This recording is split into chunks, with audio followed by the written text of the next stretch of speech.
Well, thank you to the Council and President Froman for the invitation to speak to you today. And thank you to the audience for joining this conversation. I see some friends in the audience that have been here before, Elliot, Doug, the rest of the team out there. And today I think we're going to be discussing what is arguably the most complex foreign policy challenge the administration is faced with, and that's ending the Russian-Ukraine war, the largest war in Europe since the end of World War II.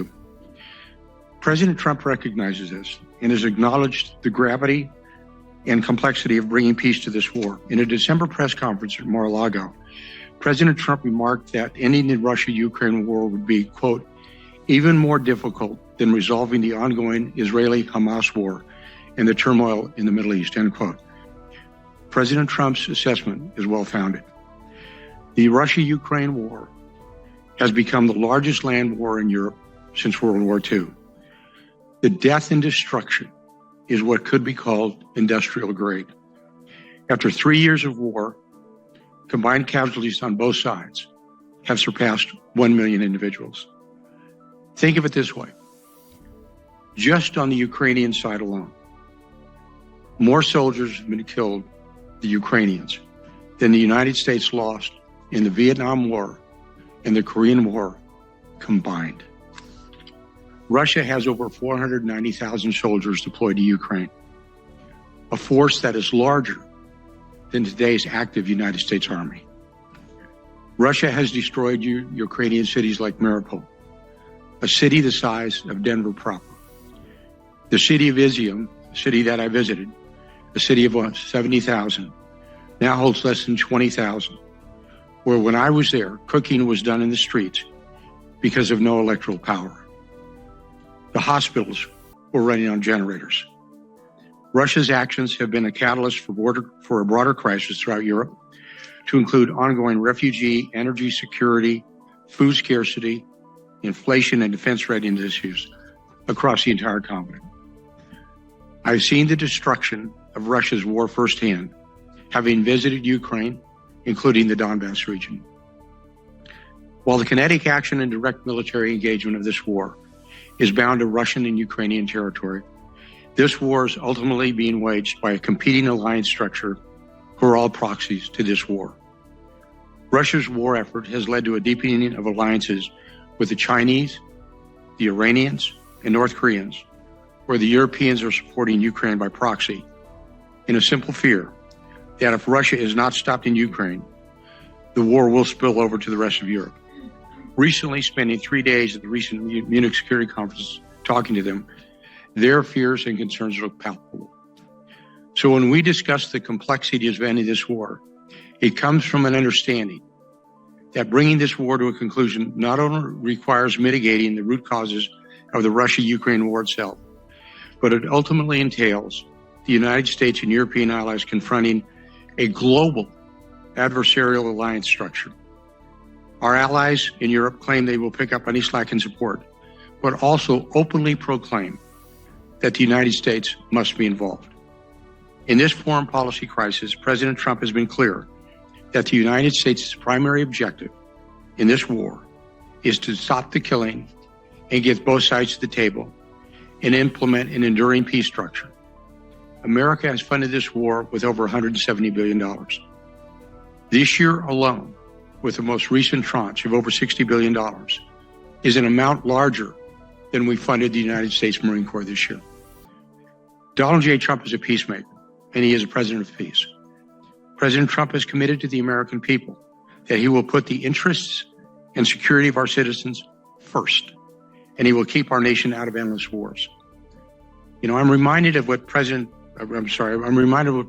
Paul Kennedy from Yale University wrote in a seminal work, The Rise and Fall of the Great Powers. When he noted that great powers historically fail when they involve themselves in strategic overreach. He called it imperial overreach. But I'll make it simple so you don't have to buy the book. When a nation is concerned about filling somebody else's potholes, then their own potholes, they fail. Ushering in peace between nation states was the legacy of his first administration. And this is the same mission he is bringing into the second administration, and towards this war. This war did not start on Donald Trump's watch. I believe he's absolutely right. It would not have started if he was in office, and the strategy of the previous administrations, as much as it takes, as long as it takes, to me, was not a strategy, but a simple bumper sticker. Despite the past, President Trump is working hard to bring a peaceful resolution to this war. You can see the high priority he is placing on this goal when you look at how many senior individuals he has asked to pitch in and help negotiate peace, from Marco Rubio to Howard Lutnick to Scott Bessler to me to Mike Waltz. He has worked out more in the last 45 days than we saw in the previous years. And we've only been at it for 45 days, but we already have teams in Moscow and in Kyiv. And we all want the same thing.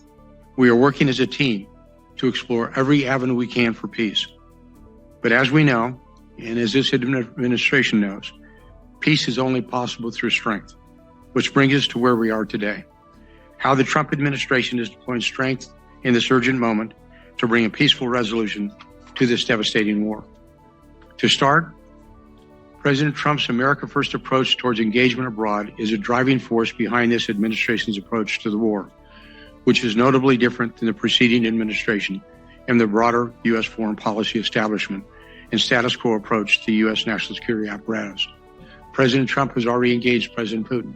He's engaged President Zelensky. We have found from previous approaches, you cannot avoid talking to your adversaries or friends alike. President Trump has elevated the United States priority as bringing peace to both sides rather than framing this war as one side winning over the other. An approach would only serve to drag America into an endless proxy war to the detriment of our own national security interests. When President Trump was asked in a May 2023 town hall if he wanted, quote, Ukraine or Russia to win this war, he responded by saying, I just want everybody to stop dying. This statement was not only a public commitment to peace and a commitment to keep our nation out of an endless war, but it was a proactive signal that the United States would serve as a positive force in bringing a resolution to this conflict. We saw this very approach towards that war play out in the recent Oval Office meeting between Presidents Trump and Zelensky last Friday. And I had a ringside seat, standing right behind the Vice President and Secretary Rubio. What happened was two nation-state leaders coming into a meeting with objectives that were clearly not in alignment with one another. And there was a disconnect publicly between the goals of the two administrations. President Zelensky approached this engagement with President Trump as an effort to get the United States to co-sign on the U.S. to continually funding Ukraine to give Ukraine an advantage over Russia. President Zelensky clearly wanted President Trump to side publicly with the United States against Russia. It would have negated an objective interlocutor role. President Trump, however, was not approaching as a matter of one side gaining an advantage over the other, but was instead focused on peace, stating, quote, President Zelensky is not ready for peace if America is involved because he believes our involvement gives him a big advantage in negotiations. I don't want advantage, I want peace, end quote. There is the human cost of this war which deeply resonates with President Trump. The casualties of this war have surpassed 1 million. And on an average, this war is costing an average of 600 soldiers killed in action per day. Short of U.S. efforts to end this war and stopping the killing, Ukraine is quickly approaching the lost generation. That is a term that Britain used and experienced from the bloody trench warfare in World War I. Just about a year ago, at this time, I was with President Trump as we traveled on a campaign trip to Iowa, and we discussed the war. He is not new to the issue of conflict resolution. He understands the damages of war and what it brings. And I just returned from Ukraine, where I did a visit to a Ukrainian military hospital in Irpin, where you see physically the toll that this prolonged war has had on the Ukrainian soldiers. One item became very clear. It's the urgent need to stop the killing. The visit to Irpin, one that treats soldiers with combat-related amputations, was both uplifting and depressing. Uplifting in seeing soldiers recovering from grievous injuries with a positive attitude yet at the same time depressing because their physical losses were absolutely catastrophic. This is where President Trump is coming from. He sees the war from both a human dimension and from an American strategic view. There is also a broader strategy at play in President Trump's approach to this war that is informed by the realization that the United States needs to reset relations with Russia. Not engaging with both allies and adversaries is essential in diplomacy. In the previous administration, a mistaken approach was taken in which the United States failed to engage with Russia and leveraged strong diplomacy coupled with credible deterrence to end the war. Nation-state leaders, particularly during times of war, have a primary duty to engage in direct diplomacy with each other and exhaust every lever of statecraft to resolve conflicts and keep our nation out of endless wars. For the President of the United States to not engage with a leader at war has had immense ramifications for our national security. The continued isolation and lack of engagement with the Russians as the war in Ukraine continued is no longer a viable or a sustainable strategy, and is certainly not a responsible approach diplomatically for the United States to continue.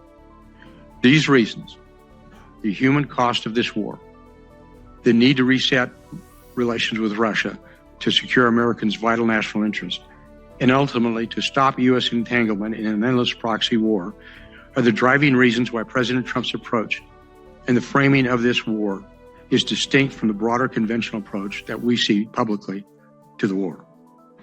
So what you're seeing now, what you're witnessing, are urgent efforts by the Trump administration to bring both sides to the table in order to get to a peace settlement.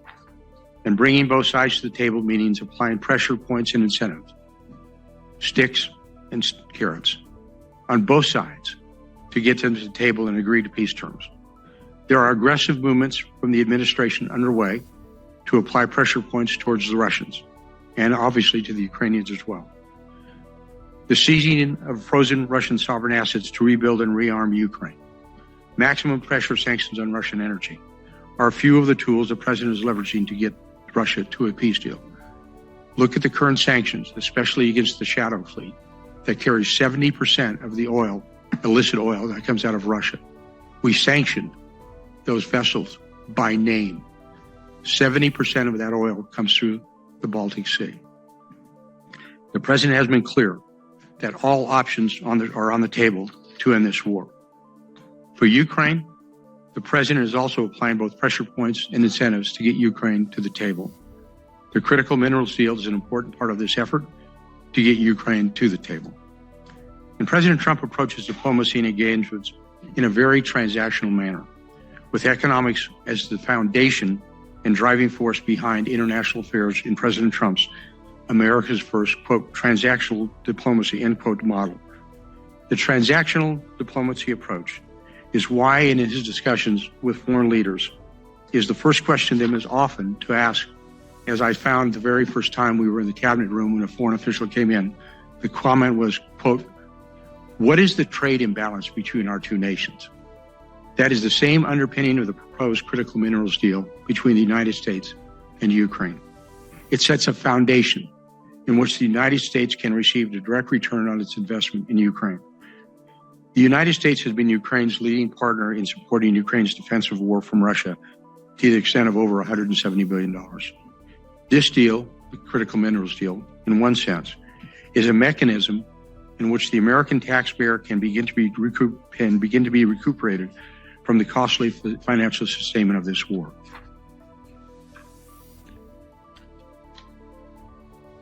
More broadly, however, this critical minerals deal also offers a partnership deal between the United States and Ukraine, which can underpin a security architecture for Ukraine going forward.